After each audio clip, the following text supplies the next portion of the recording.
සූදානම් දවසේ පිළිසඳර ආරම්භ කරන්න. නමුත් තප්පර කිහිපයක් ගත්තොත් හොඳයි කියලා හිතනවා. අප පුවත් වාර්තා ඉදිරිපත් කරද්දී මගේ හැරුණු නමුත් අවධානය යොමු කළ යුතු කාරණාවක් පිළිබඳව මේ වන විට රටේ පවතින කාලගුණික තත්ත්වයන් පිළිබඳව වැව් 30ක වාන්දුරට විවෘත කරන්න වෙලා තිබෙනවා. වර්ෂාවත් එක්ක බොහෝ ප්‍රදේශවලට ඇදහැලෙන වර්ෂාවත් එක්ක ජල මූලාශ්‍ර පහළ ප්‍රදේශවල සිටින ජනතාව වාන්දුරට විවෘත කිරීම ගැන අවධානය යොමු කරන්න ඕනේ. වැසි තත්ත්වය අඩුවක් පැවතියත් ඉදිරි දින කිහිපය තුළත් වර්ෂාව පවතිනවා කියලායි කාලගුණාංශ ප්‍රකාශ කරන්නේ. දිස්ත්‍රික්ක 10ක පවුල් 3527කට අයත් පුද්ගලයෝ 12256ක් පීඩාවට පත් වෙලා ඉන්නවා කියලත් අද පුවත්පත මේ පවතින වාතාවරණය අයහපත් කාලගුණය පිළිබඳව යම් වාර්තාවක් ගෙනෙනවා. ඒ දැනුම්වත් කිරීම කරෙත් ඔබේ ආරක්ෂාව ඔබේ පහසුව තකයි. ඊළඟට අපි අද පිළිසඳර වෙත යොමු කතා කරන්නට උණුසුම් කාරණා බොහොමයක් තබාගෙන අපි මුණ ගැසෙන්නේ. හිටපු පාර්ලිමේන්තු මන්ත්‍රී ජනතා විමුක්ති පෙරමුණු මධ්‍යම කමිටු සමාජික වෛද්‍ය නලින්ද ජයතිස්ස මැතිතුමන්. අයබෝන් සුබෝදෑසන. අයබෝන්. මම මුලදී මතක් කරා වගේ උණුසුම් කාරණා ගොඩක් තිබෙනවා. අපි කෝක තෝරගන්නවද කියලා මම මේ කල්පනා කරේ. දැන් පත්තර නම් අද තෝරගෙන තියෙන්නේ නැගෙනහිර පර්යන්තය පිළිබඳ කාරණාව. ඉන්දියාවට ලබා දෙනවද නැද්ද කියන එක පිළිබඳව. අපි එතනින් පටන් ගමු. ඊයේ ජනාධිපතිවරයා වෘත්තීය සමිතියක සාකච්ඡාවක් තිබුණා. මේ සාකච්ඡාවේදී කියනවා බොහොම පැහැදිලිව 51% වරාය අධිකාරිය සතු පවත්වාගෙන යන්නටත් 49% ඉන්දියාවේ අදානි සමාගම යටතේ පවත්වාගෙන යන්නටත් මේ අනුව ඉදිරියේදී කටයුතු කරන බව තමයි කියවෙන්නේ.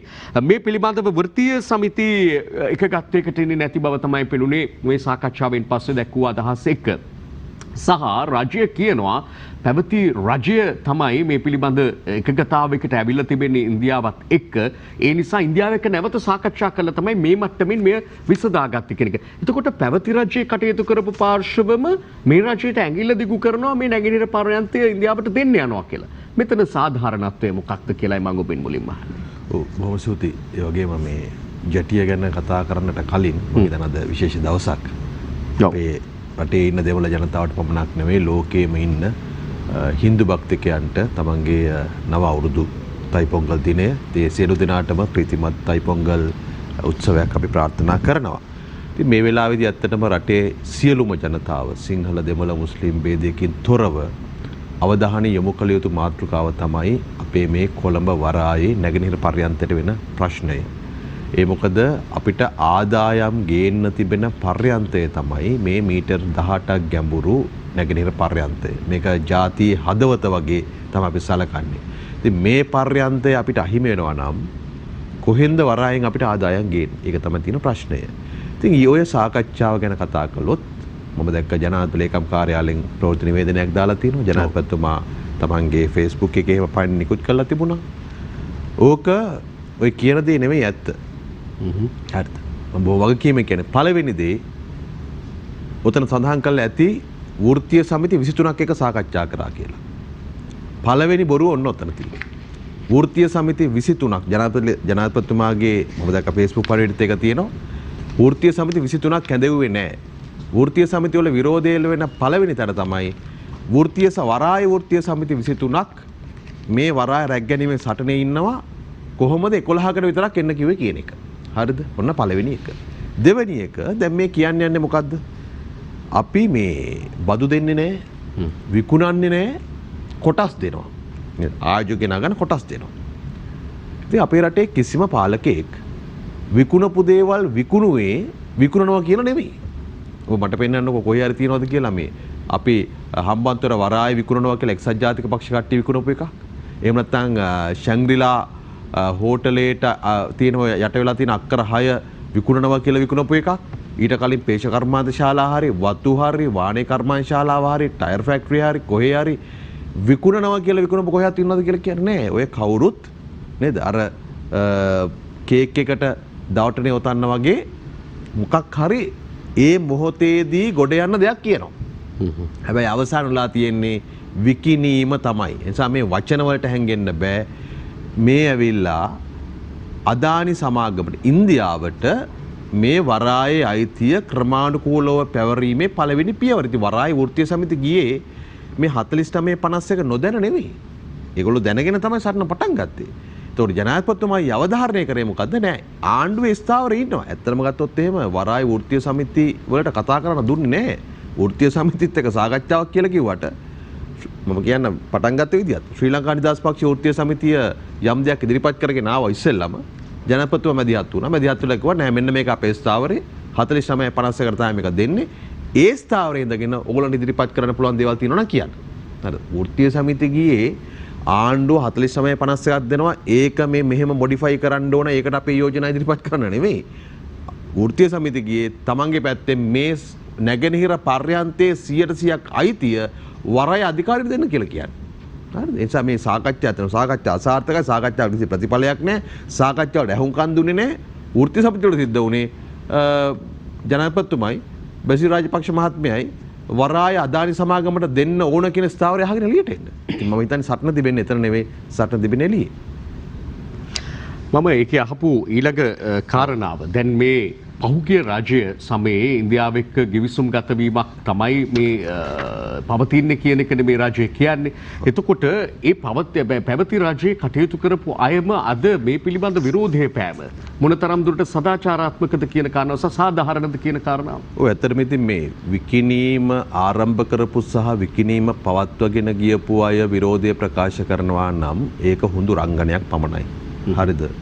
ඒ කියන්නේ ඒගොල්ලෝ හිටියත් මේ විකිණීම මේ ආකාරයට කරනවා.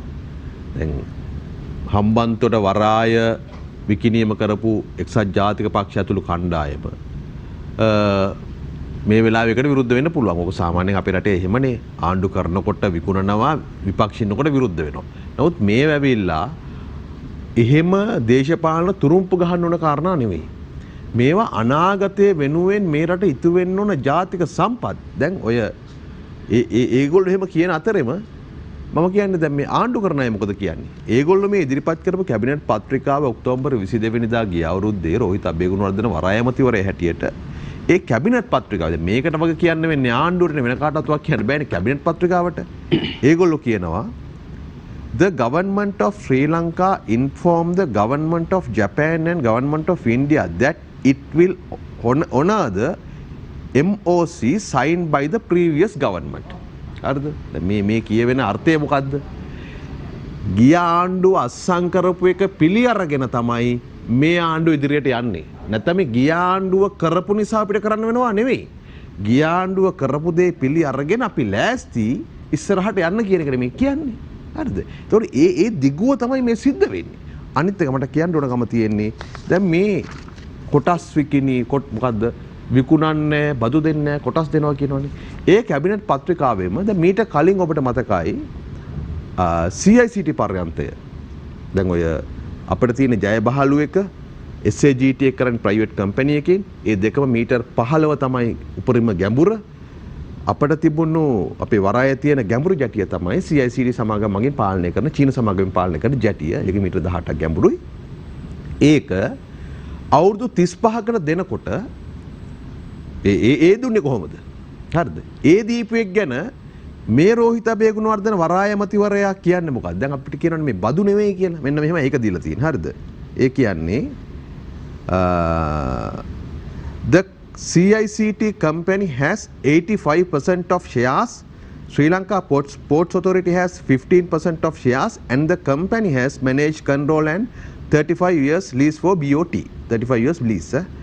It has performed well for last 7 years and paid USD 120 million to SLPA, Sri Lanka Ports Authority, as land lease, royalty and dividend. ඒ කියන්නේ CICT එකත් ඔය කියන කොටස් දුන්න අරවමයකට මේ විදියට තමයි දීලා තියෙන්නේ. හරිද? අඩු ගානේ ඒ සමාගමේ තියෙනවා ඒ ව්‍යාපෘතිය ඇතුලේ අවුරුදු 35ක් කියලා. අවුරුදු 35කින් පත් වෙන ආණ්ඩු මොන තීන්දුව ගනීද කියලා පැත්තක තිබ්බත් ඒකේ නිශ්චිත කාලයක් තියෙනවා. දැන් අඩු ගානේ මේ නැගෙනහිර පර්යන්ත ප්‍රශ්නේ ඒත් මෙහෙම තමයි. හරිද?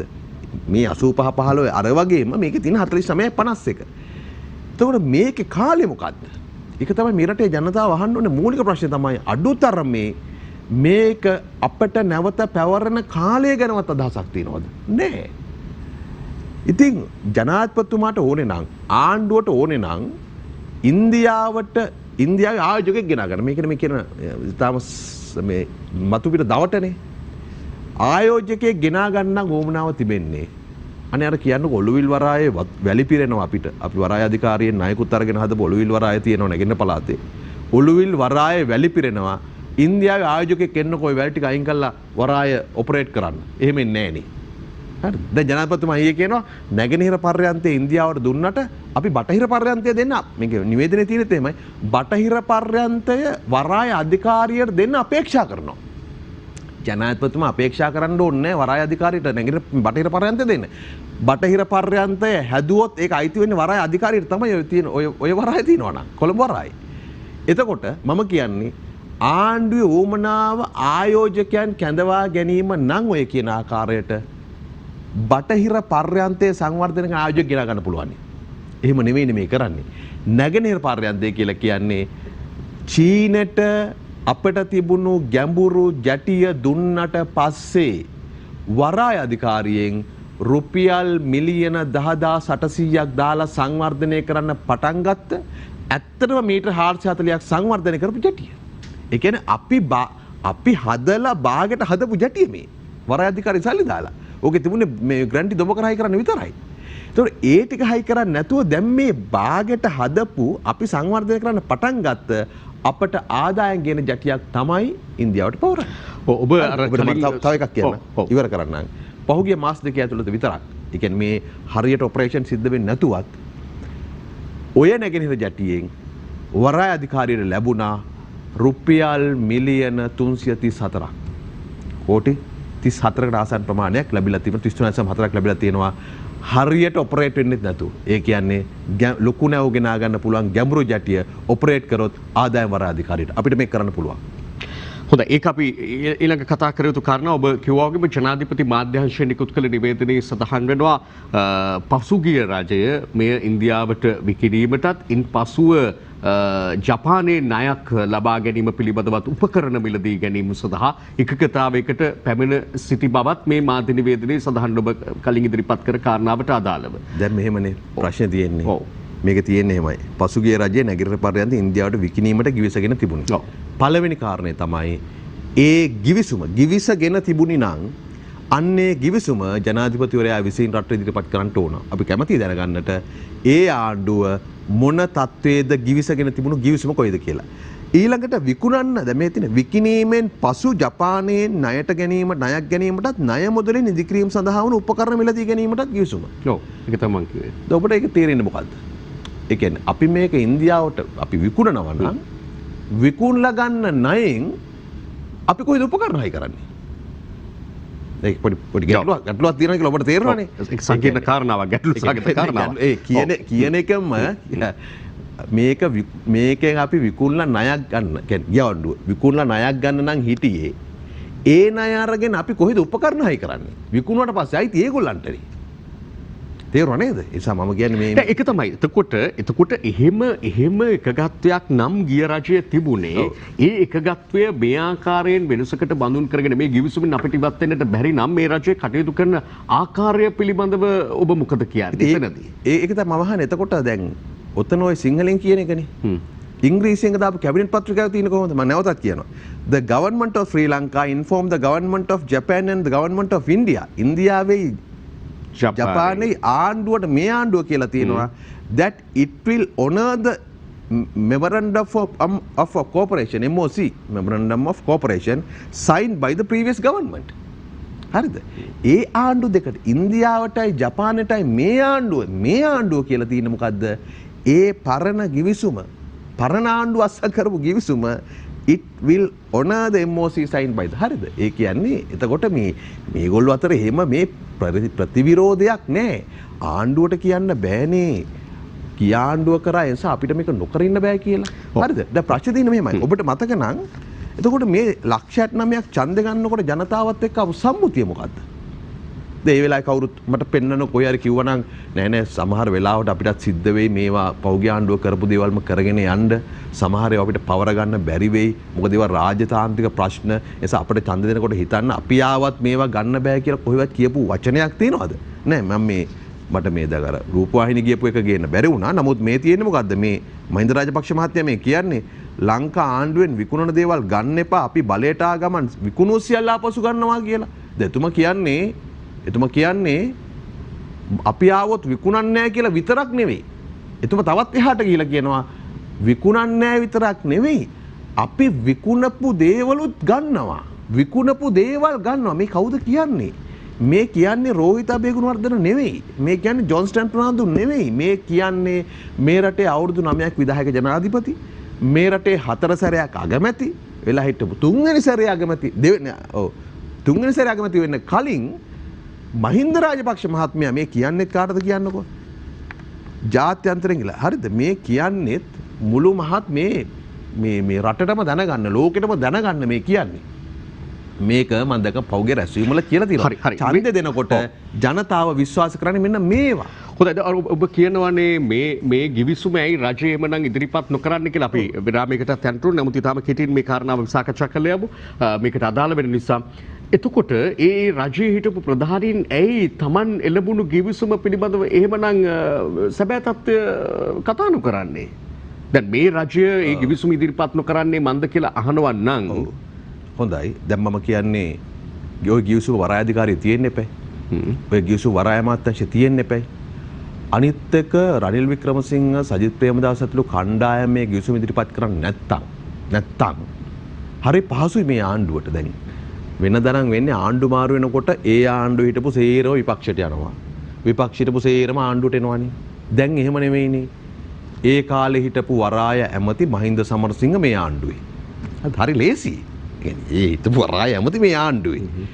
ඒ කාලේ හිටපු ජනාධිපති මෛත්‍රීපාල සිරිසේන මේ ආණ්ඩුවේ. හරිද?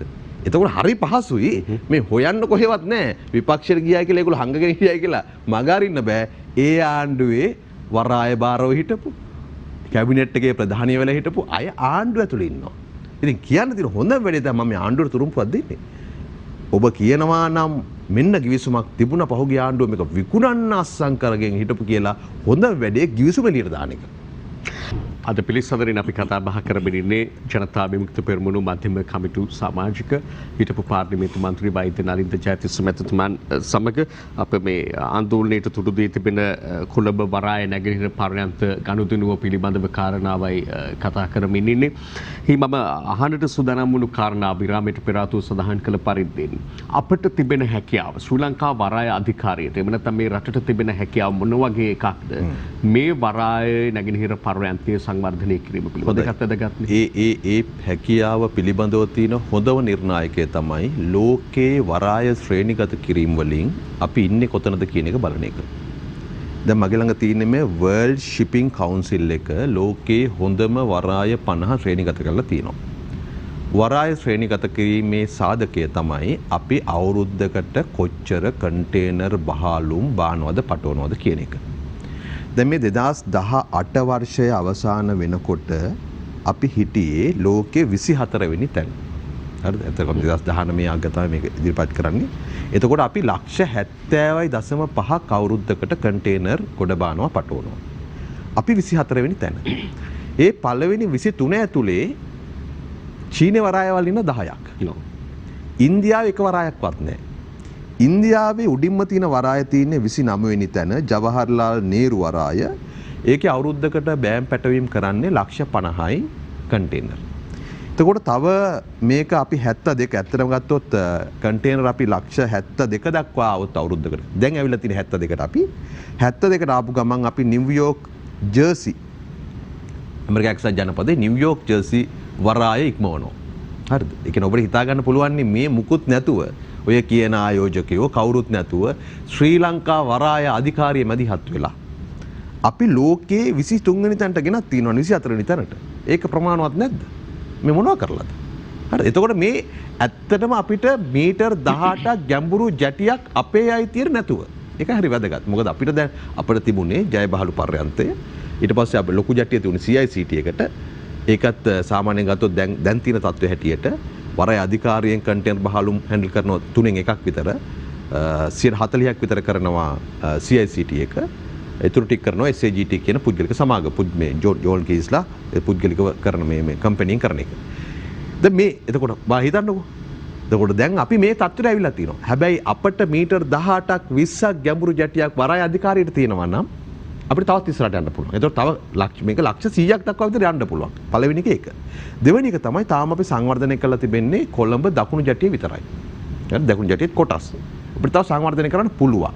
ඒතකොට වරාය කියලා කියන්නේ ප්‍රගීත් දැන් මේක ඇවිල්ලා නිකන් අර මේ හිස් කලයකට වතුර පුරවන වගේ වැඩක් නෙවෙයිනේ. වරායට කරන ආයෝජන පෙරලා අපිට ලාභ ගේනවා. උදාහරණයකට මම කියන්නේ ගිය අවුරුද්දේ ලොකු නැව් 374ක් කොළඹ වරායට ආපු. හරිද? ඒවා ගියේ CICT ජැටියට. ඇයි? අපේ ජැටිය ජයබහලු එකේ මීටර් 14.5 ගැඹුර බඩු බාන්න අමාරු. ලොකු නැව් එන්න අමාරු නිසා. එතකොට දැන් මේ වරාය අධිකාරිය මේ අපේ කොළඹ වරාය ලෝකයේ ශ්‍රේණිගත කිරීම වලින් 24ට ආවට වරාය අධිකාරියට එන්න ලාභෙ එන්න අඩු වෙනවා. හරිද? ඒ වෙන්නේ මොකද? නැව් ආවට ලොකු නැව් ටික යනවා CICT ජැටියට. දැන් ඉස්සරහටත් යම් මේකෙන් මේ ආණ්ඩුව කියන හැටියට මේක ඉන්දියාවට දුන්නාට පස්සේ නැව් එයි කියලා අපි හිතමු නැව් ආවා කියලා. නැව් ආවත් මෙමයි මේ වරාය අදානියකට දුන්නත් නැතත් ඉන්දියාවේ නැව් වලට මේක මගහැරලා යන්න බෑ. මේක කියවෙන කාරණාව ප්‍රතිඅපනයනයන්ගෙන් 66%ක් පවන ඉන්දියාව. ඒක හරි. ඊළඟට 10%ක් බංග්ලාදේශය මේ ආදී වශයෙන් සඳහන්. ඉතින් ඒක හරිනේ. මම කියන්නේ දැනුත් ඉන්දියාව 66%ක් කරනකොට ඉන්දියාවට ජැටියක් නැතුව කොළඹ වරායේ අපි ඉන්දියාවේ වරායත් පහු කරලා ඉන්නවා නම් හරිද? දෙන එක වෙනසක් නැහැ නේ. මම ඒකයි කිව්වේ ඉන්දියාවට අපිව මගහැරලා යන්න බෑ. අපි පාවිච්චි කරන්න ඕන ඕක. ඉන්දියාවේ වරායවල මේ තියෙන බෙන්ගාල බොක්කේ සහ මේ අරාබි මුහුදේ තියෙන මේ පිහිටීම එක්ක ඉන්දියානු සාගරේ ඉන්දියාවේ වරායවල වැලි පිරෙනවා. ඕක තමයි තියෙන මූලික ප්‍රශ්නය. ඒ නිසා එකක් ඒක. දෙවෙනි එක තමයි ඒගොල්ලෝ ඇත්තටම උත්සාහ කරා. ඔබට මතක නම් සේතු සමුද්‍රම් ව්‍යාපෘතිය. ඒ සේතු සමුද්‍රම් එන්න හැදුවේ ඒගොල්ලෝ ලංකාව බයිපාස් කරලා පෝක් සමුද්‍ර සංධිය හරහා නැගෙනහිර ඉඳන් බටහිරට යන්න. ඒකත් කරගන්න බෑ. ඒ තියෙන හුණු පරය සහ ඒ තියෙන පරිසර ප්‍රශ්න මත සහ ඒක නොගැඹුරු මත. ඒ නිසා ඇත්තටම ලංකාව මගහැරලා ඉන්දියාවට යන්න බෑ. ඕකයි තියෙන ප්‍රශ්නේ. කියන්නේ ඉන්දියාවට දුන්නේ කියලා නැව්වෙන එක නෙමෙයි. දැන් ඔය තර්කය මෙහෙමයි. මම කියන්නේ සාධාරණ බැලුවොත් කවුරු හරි කියනවා නම් මේ අපට හම්බන්තොට වරාය චීනට දෙන්න සිද්ධ වුණේ මේකට එක නැවක්වත් අපේ යටතේ එන්නේ නැහැ. චීන නැව් සමාගම් විශාල නැව් සමාගම් ඒගොල්ලෝ එතකොට shipping line වලින් බඩු ගෙනේ කියලා ඕන්නම් කෙනෙකුට ඒක යම් කිසි දුරකට පිළිගන්න පුළුවන්. මම ඒක පිළිගන්නේ නැහැ. නමුත් ඒක පිළිගන්න පුළුවන් කියලා අපි හිතමුකෝ. ස්ටාර්ට් එකක් හැටියට. ස්ටාර්ට් එකක් හැටියට චීන සමාගම් වලින් මේ බඩු අරගෙන ඇවිල්ලා එතකොට ඒක වරාය ඔපරේට් වෙන්න පටන් ගන්න පුළුවන්. එහෙම කියලා. හැබැයි මේක එහෙම නෙවෙයිනේ. අවුරුදු ගාණක් තිස්සේ අපි ඔපරේට් කරන වරායක්. ඔය ඕක ඇවිල්ලා අමුතු තර්කයක් නෙවෙයි. මට මතකයි මම පාර්ලිමේන්තුවේ ඉන්නකොට මලික් සමරවික්‍රම එතකොට ජාත්‍යන්තර සංවර්ධන විෂය භාර ඇමතිවරයා හැටියටත් ඔය කතාවමයි කිව්වේ. ඒ කියන්නේ මලික් කියපු දේ තමයි පාර්ලිමේන්තුවට මේ වරායේ වැඩිපුර කන්ටේනර් බහලුම් ප්‍රතිඅපනයනය කරන ඉන්දියාව ඒ නිසා අපි ඉන්දියාවට මේක දෙනවා කියන එක. ඉතින් ඔය වචන ටිකමනේ අද ගෝඨාභය රාජපක්ෂ මහත්තයා කැබිනට් පත්‍රිකාව ඉදිරිපත් කරන්නේ. අර ඒ කියපු එක හැන්සාඩ් එකේ තියෙනවා. මෙයා කියපු කැබිනට් පත්‍රිකාව තියෙනවා. ඕක තර්කයක් නෙමෙයි. ඒකත ඒ තර්කේ හරිනම් අපි ඉන්න ඕනේ ලෝකේ 150 200 රෑන්කින් වලින්.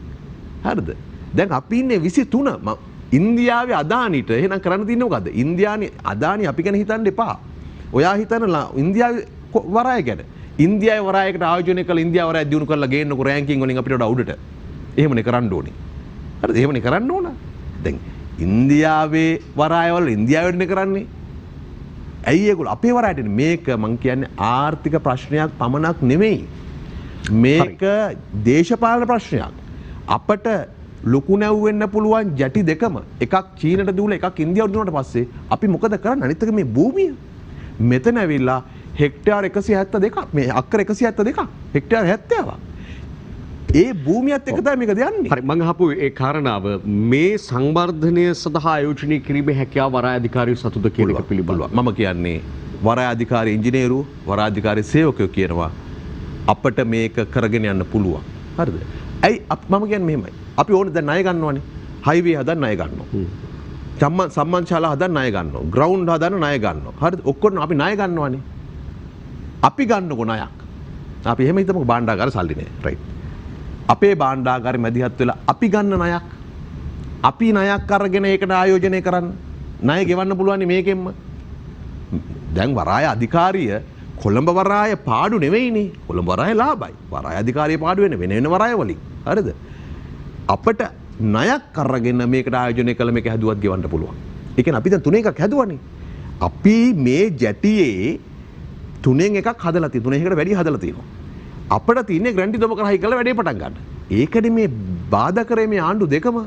දොඹකරහයි කරන්නද කොහොමද මේ බඩු බාන්නේ පටවන්නේ. ආදායෙන් එන්නේ නැහනේ. දොඹකර ගෙනල්ලා තියෙන පසුබිමක තමයි මේක සිද්ධ වෙන්නේ. හයි කරන්න. හයි කරන්නේ නැතුව. ඕකනේ ප්‍රශ්නේ ආවිත්. ඔබ හිතන්න හරියට ගිවිසුමක් අස්සම් කරන්නේ නැතුව අදානිලා මේක තාම පවර ගත්තෙත් නැතුව තියෙද්දි මෙහෙම නම් හැසිරෙන්නේ මේ ගත්තට පස්සේ කොහොම හැසිරෙන්නේ අන්තික මේ කාලෙකුත් නැහැ. හරිද? කාලයක් නෑ. ඊළඟ ප්‍රශ්නේ තමයි දැන් වරාය සේවකයන් මේක පැහැදිලිව කියනවනේ. නැගෙනහිර ජැටියට නැගෙනහිර පර්යන්තයට ආසන්නයෙන් තියෙන එක තමයි දැන් SAGT එකෙන් මගින් ඔපරේට් කරන්නේ. 2028 වෙනකොට අර අවුරුදු 35 බදු කාලේ අහෝසි කරලා ඒකත් වරාය අධිකාරියට එනවා. එතකොට නැගෙනහිර පර්යන්තයයි ඔය SAGT එකයි කරන පර්යන්තයයි දෙකම එකතු වුණාට පස්සේ අපට ලෝකේ කොහෙවත් නැති වාසියක් ගන්න පුළුවන්. හරිද? කොහෙවත් නැති වාසියක් ගන්න පුළුවන්. දැන් මොකද වෙන්නේ ඊට පස්සේ? මේක ඉන්දියාවට දුන්නාට පස්සේදී අපිට සියලු දේවල් අහිමි වෙනවා. ඒකයි මම කියන්නේ මේ ආණ්ඩුවට මේක සංවර්ධනය කරගන්න බැරි නම් අඩු ගානේ ඒක ඉතුරු කරලා තියන්න. හරි අවසාන වශයෙන් මේ පිළිබඳ කතා කරද්දී මට මෙන්න මේ කාරණාවට පිළිතුරක් බලාපොරොත්තු වෙනවා. මෙච්චර අපට ප්‍රතිලාභ ලබන්නට පුළුවන් කමක් මේ තුල තිබෙනවා නම් අපිට මේ සංවර්ධනය කිරීමේ හැකියාවක් තිබෙනවා නම් එක උඹෝය කියන ක්‍රමයට යන්න පුළුවන් නම් ඊළඟට මේ ආණ්ඩුපත් කරන්න ජනාධිපතිවරයාගෙන මැදිහත් පාර්ශවම ඔබ විපක්ෂයේ කියමුකෝ දැඩි විරෝධයක් මේ පිළිබඳව පානවා නම් වරාය වෘත්තීය සමිතිය එකග නොවෙනවාම නම් මේක ජාතික ප්‍රශ්නයක් දක්වා උඩුදුවලා තිබෙනවා නම් එච්චරක් තිබෙද්දී මේ රජය මේ පිළිබඳව අඩියක් පස්සට නොගන්නවා නම් ඒ ඇයි මේ යම් තැනක හිර වෙලා දින්නේ? එහෙම නැත්නම් මොකක්ද ඒකට ඔබ දකින හේතුව? එහෙමනම් ඒකට වැඩි දුර යන්න එපා. පාස්කු ප්‍රහාරය ගෝඨාභය රාජපක්ෂ මහතා ජනාධිපති වීම එතනින් පස්සේ මෙන්න ක්‍රියාවලිය. ඕක ගැන චුට්ටක් ගැඹුරින් බලන්න කියලා මම කියනවා. ඒ ඇති. හොඳයි අපි මෙතනින් එහා මේ වරාය පිළිබඳ කාරණාවක් කියන්නේ කෙටියෙන් කතා කරන්න පුළුවන් කාරණාවකුත් නෙවෙයි. නමුත් මේ සාකච්ඡාව මේ වෙනුවෙන් කිරීමකට වඩා මම හිතන්නේ නලින් ජයතිස්ස මැතිතුමන් එක්ක තව කතා කරන්න කාරණා රට තුල නිර්මාණය වෙලා තිබෙන නිසා ඒ වෙත අවධානය දෙමු. දැන් මේ දිනවල ලැබුණු යම් අධිකරණ තීන්දුව පිළිබඳව නඩු නිම වෙනවා, යම් තීන්දුව ලැබෙනවා, අත්අඩංගුවට පත් වීම සිද්ධ වෙනවා. ඒකින් එක අපි ඉදිරිපත් කරන්නට නොගින් මම මේ අහන්නේ මේ ලබා දෙන තීන්දුව අධිකරණ මේ තීන්දුව බව හැබෑව. නමුත් මේ පිළිබඳ සමාජ මතයක් තිබෙනවා, ජනතා මතයක් තිබෙනවා. මේ තුල හිදමින් මේවා ඔබ විග්‍රහ කරන්නේ කොහොමද කියලා මේ ටික අරගෙන කතා කරමුද අපි. අධිකරණයට තීන්දුව ලබා දීමේදී සමහර දේවල් අධිකරණය විසීම තීන්දුව කරන දේවල් තියෙනවා. හැබැයි දැන් ඔය පිල්ලයන් නිදහස් කිරීම, නිදොස් කොට නිදහස් කිරීම තීන්දුව ගත්තොත් මඩකල්පු මහාධිකරණයට එතනට යන්න සිද්ධ වෙන්නේ ඇයි? රජය නියෝජනය කරන නැත්නම් ආණ්ඩුවේ නීතිඥයා වන නීතිපතිවරයා විසින් කියනවා අපි මේ නඩුව තවදුරටත් පවත්වාගෙන යන සූදානම් නැහැ කියලා. හරිද? ඒතර එවැනි තත්වයක් තුලදී මහාධිකරණයට ඔය තීන්දුව අර වෙන මොකුත් කරන්න බෑ. ගිය සඳුදා නීතිපතිවරයා නීතිපති දෙපාර්තමේන්තුව නිල වශයෙන් ගිහිල්ලා අධිකරණයට කිව්වට පස්සේදී අපිට බලාපොරොත්තුවක් නැහැ මේක ඉස්සරහට අරගෙන යන්න කියලා. ඕක තමයි තීන්දුව. එතකොට නිදොස් කොට නිදහස් වෙනවා. දැන් ප්‍රශ්නේ තියෙන්නේ නිදොස් කොට නිදහස් වෙලා තියෙනවා. හැබැයි ජෝසප් පරාජසිංහ මහත්මයා මැරලා තියෙනවනේ. ඔහුගේ බිරිඳට මාරාන්තික තුවාල වුණානේ. එතකොට දැන් ඒකෙන් අදහස් වෙන්නේ මොකද්ද? ඔහු මැරෙන්නේ නැහැ, ඔහු මිය ගියේ නැහැ කියලාද? මෙහෙම තමයි මේව සිද්ධ වෙන්නේ. ඒ නිසා මේ වාර්තා කරන්නේ අධිකරණයෙන් නිදහස් කරා කියලා තමයි. හැබැයි අධිකරණයට නිදහස දීම සඳහා පසුබිම හැදුවේ කොහොමද කියන එක පිළිබඳව බලන්න ඕනේ. ගොඩක් ඒවා සිද්ධ වෙන්නේ ඔහොම තමයි. සමහර ඒවා තියෙනවා නීතිපති දෙපාර්තමේන්තුව වරද්දලා දාන ඒවාත් තියෙනවා. සමහර අප ලබා ගන්න ඒවා ගත්තොත් එහෙම සමහර ඔය ආණ්ඩු පක්ෂයේ മന്ത്രിවරුන්ට ඇමතිවරුන්ට එහෙම පොන්චි කාරණේ කොහොමද කියලා අපි දන්නවා. ඉතින් සමහර ඔය රජයේ අතිරේක සොලිසිටර් ජෙනරාල් වල එහෙම කියලා තියෙනවා. අපි දන්නවා මේ කොහොමද කරන්නේ කියලා. කොහොමයි මේවා සිද්ධ වෙන්නේ. හැබැයි මම කියන්නේ මේ වෑන් වෙන්නේ මොකක්ද දන්නවද?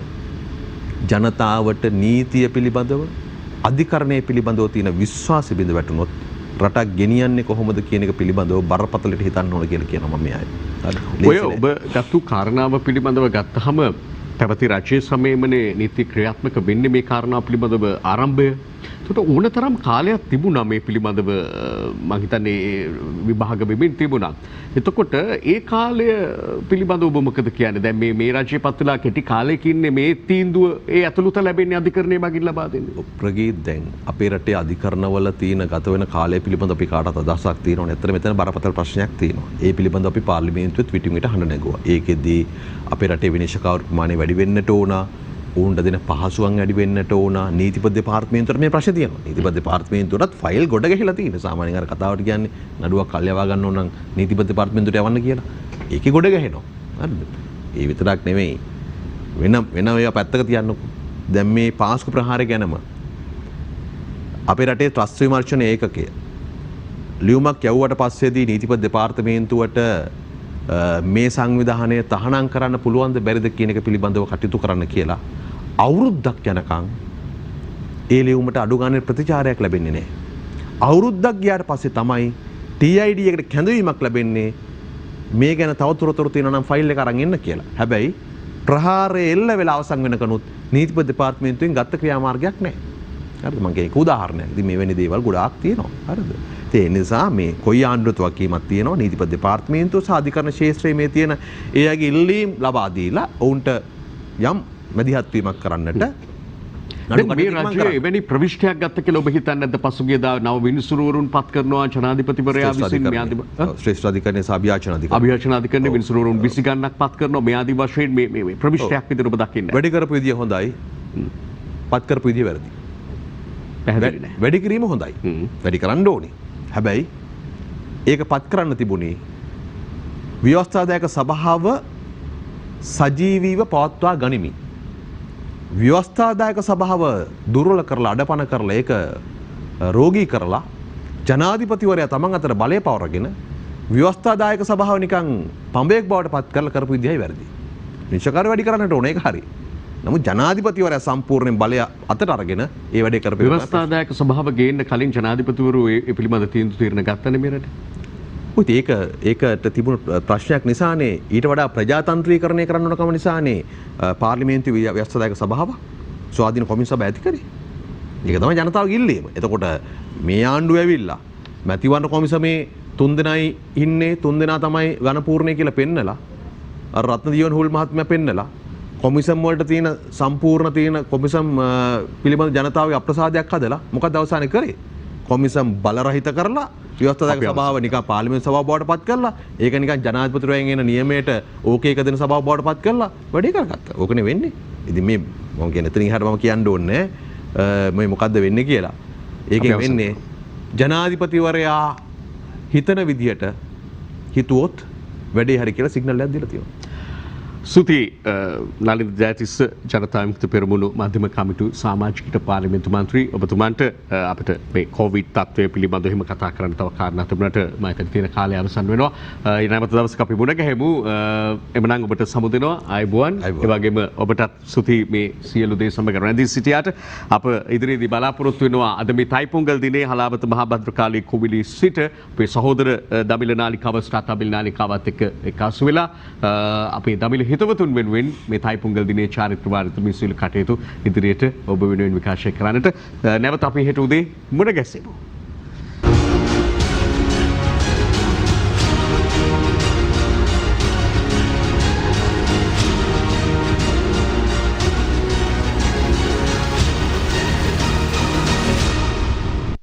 දිනපතා අලුත් වීඩියෝ සහ ප්‍රවෘත්ති නැරඹීමට ඉහත බටන් එක ක්ලික් කර සියත TV සබ්ස්ක්‍රයිබ් කරන්න.